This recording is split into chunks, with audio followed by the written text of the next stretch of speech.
नाज़रीन, election commission में तकबंदन बाबत अज रिपोर्ट जमा कराई वेंदी, जंहिंजी चीफ इलेक्शन कमिश्नर तरफां मंजूरी ॾियण खां पोइ सुभाणे पहिरीं शुरूआती लिस्ट जारी कई वेंदी, जंहिं ते तजवीज़ूं ऐं एतिराज़ 29 अक्टूबर खां दाख़िल कराया वेंदा। उन हवाले सां वीडियो लिंक ते मौजूद आहे इस्लामाबाद मां ब्यूरो चीफ नसीर चारण। जी नसीर।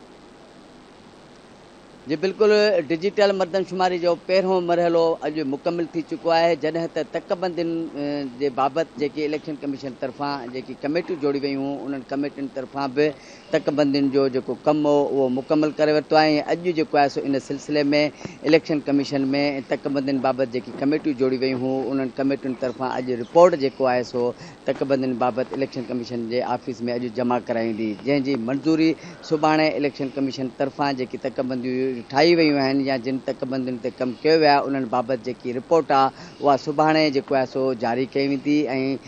28 तारीख़ खां उन तकबंदियुनि बाबति जेकी कमेटियुनि कमु कयो आहे, उन्हनि ते जेके एतिराज़ हूंदा या जेके तजवीज़ूं हूंदियूं, उहे जेके आहिनि सो 28 सेप्टेंबर खां वेंदे 28 नवंबर ताईं हिकु महीने जे अंदरि जेके आहिनि सो उहे तजवीज़ूं ऐं एतिराज़ उन्हनि तकबंदियुनि ते जेके आहिनि सो दाख़िल कराए सघजनि था। ऐं 29 नवंबर ते इलेक्शन कमीशन तरफ़ां हतमी जेकी लिस्ट हूंदी तकबंदियुनि बाबति उहा जेको आहे सो जारी कई वेंदी, जॾहिं त क़ौमी असेंबली ऐं सूबाई असेंबलियुनि जूं जेके सीटूं जेके माज़ीअ में हुयूं, उन्हनि खे जेको आहे सो इलेक्शन कमीशन तरफ़ां फ़ैसिलो कयो वियो आहे त उन्हनि खे बरक़रार रखियो वियो आहे, जॾहिं त तकबंदियुनि बाबति जेकी रिपोर्ट आहे उहा अॼु जमा कराई वेंदी ऐं उन्हनि ते एतिराज़ जेके आहिनि सो सुभाणे खां ऐं जेको आहे सो 28 नवंबर ताईं दाख़िल कराया वेंदा। इन सां गॾोगॾु जेको आहे सो मां इहो बि ॿुधाईंदो हलां त इलेक्शन कमीशन तरफ़ां तकबंदियूं जेके कयूं विया आहिनि, उन्हनि जो जेको रेशो वोटर जे हिसाब सां या वोटिंग जे हिसाब सां जेको रखियो वियो आहे, 4 सूबनि में जेकी क़ौमी असेंबली जी सीट ते जेके वोट खणा हूंदा उहे 9 लख रखिया विया आहिनि,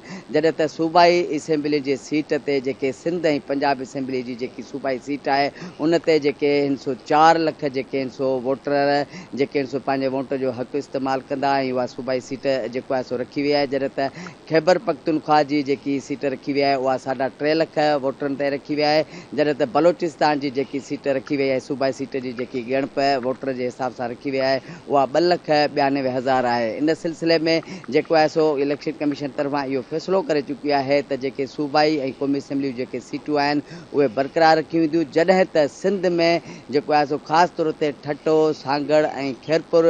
जे ज़िलनि में जेकी सूबाई सीटुनि जे मामले ते जेके तकबंदियूं कयूं आहिनि, उन्हनि में जेको आहे सो हिकु सीट जेकी आहे सो घटाई वई आहे ऐं उहा हिकु सीट घटाए करे जेकी कराची ओभर ऐं ॾखण जा जेके इलाइक़ा आहिनि, उन्हनि में जेको आहे सो हिकु सीट जेके आहिनि सो उहे वधायूं आहिनि। अॼु जेको आहे सो जेकी इलेक्शन कमीशन तरफ़ां तकबंदियुनि बाबति जेके कमेटियूं जोड़ी वयूं हुयूं, उन्हनि जेको आहे सो पंहिंजी तकबंदियुनि बाबति जेकी आहे सो रिपोर्ट तयारु करे वरिती आहे ऐं अॼु इलेक्शन कमीशन में जेकी आहे सो जमा कराई वेंदी। ऐं सुभाणे जेको आहे सो चीफ इलेक्शन कमिशनर तरफ़ां जेकी इलेक्शन कमीशन तरफ़ां जेके तकबंदियुनि बाबति कमेटियूं जोड़ी वई हुई, जेकी अॼु रिपोर्ट जमा कराई वेंदी, उहा जेको आहे सो सुभाणे ऐं जेको आहे सो शुरूआती जेकी लिस्ट हूंदी उहा जेको आहे सो जारी कई वेंदी। उनखां पोइ जेको आहे सो 29 तारीख़ खां 29 जेकी सेप्टेंबर सुभाणे परीहं उन ते जेके लिस्ट जारी कई वेंदी, उन ते जेके एतिराज़ हूंदा तकबंदियुनि बाबति जिन बि माण्हुनि खे या सियासी पार्टियुनि खे या जेके तजवीज़ हूंदियूं उहे जेके आहिनि सो 29 सेप्टेंबर तां दाख़िल कराईंदा वेंदे। उनजी जेकी आख़िरी तारीख़ हूंदी उहा 28 जेको आहे सो अक्टूबर रखी वई आहे ऐं 29 जेको आहे सो तारीख़ ते जेकी इलेक्शन कमीशन तरफ़ां जेके तकबंदियुनि बाबति जेकी रिपोर्ट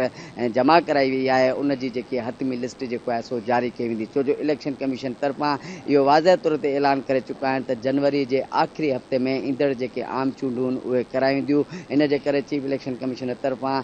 जेके इलेक्शन जे हवाले सां जेके तयारियूं आहिनि उहे जेको आहे सो न सिर्फ़ु तेज़ करण जूं हिदायतूं कयूं आहिनि, पर जेको आहे सो उन्हनि खे जल्द कमु उकलाइण जूं बि जेको आहे सो हिदायतूं कयूं आहिनि। अॼु जेको आहे सो तकबंदियुनि बाबति जेको कमु कमेटियुनि तरफ़ां कयो आहे, उहा जेकी रिपोर्ट आहे उहा अॼु इलेक्शन कमीशन में जारी कई वेंदी ऐं उनजी जेकी आहे सो सुभाणे जेकी रिपोर्ट आहे उहा जेकी लिस्ट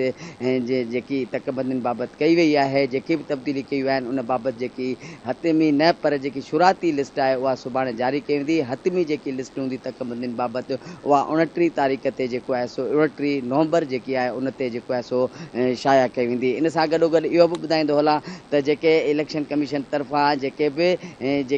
इलेक्शन ईंदड़ चूंडनि जे हवाले सां जेके बि हुकुम ॾिना विया आहिनि कमेटियुनि खे उन्हनि पंहिंजो कमु मुकमल करे रखियो आहे ऐं पहिरियों दफ़ो आहे जेकी डिजिटल मरदमशुमारी तहत जेको कमु हो उहो अॼु पहिरियों मरहलो उनजो मुकमल थी चुको आहे। जी।